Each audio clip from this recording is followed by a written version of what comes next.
Ayan, 16 days na yung ating sanga ng guava apple ay nagdadahon na siya o nagsasanga na siya. Kitang-kita na siya. Yung iba, maliliit pa. Yan, maliliit pa yung kanya mga sanga. Pero ito, hata mo na talaga siyang nagdadahon na.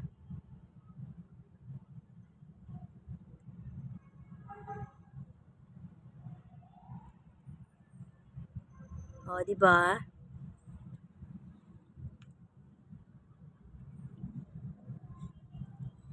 Sana mabubuhay siya para madagdagan naman yung aking guava apple. Saka ito, mabilis na lang to siya mamunga. Kahit maliit, mamumunga na yan siya.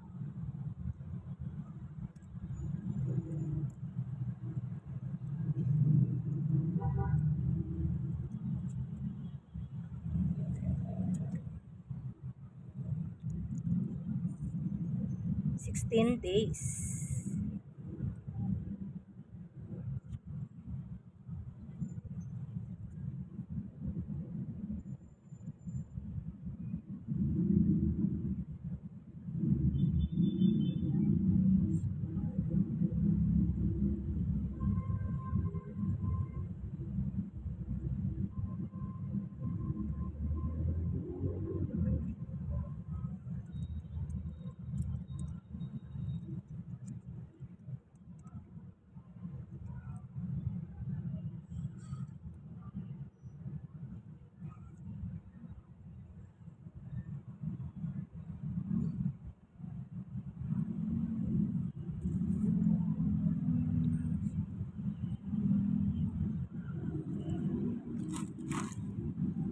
Ito na nag-iisa nating Moses.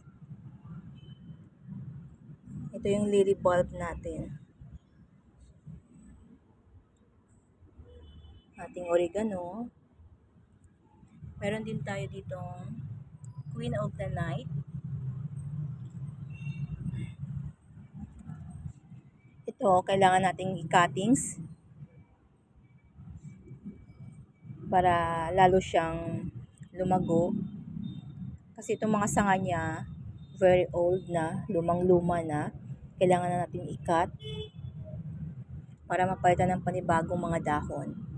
Ito ang Mickey Mouse natin. Mickey Mouse. Dalawa lang to siya. Ito ating Queen of the Night. Dumadami na siya. Kailangan na din siyang bukod-bukurin. Meron pa tayong isang malunggay dito na nabuhay. May aloe vera pa din tayong ita-transplant.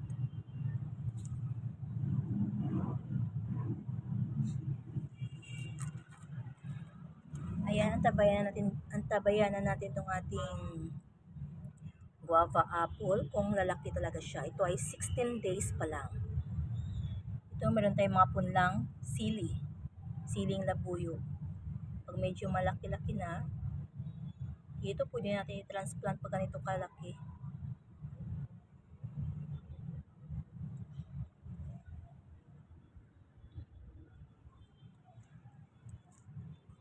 Ayan, our video for today.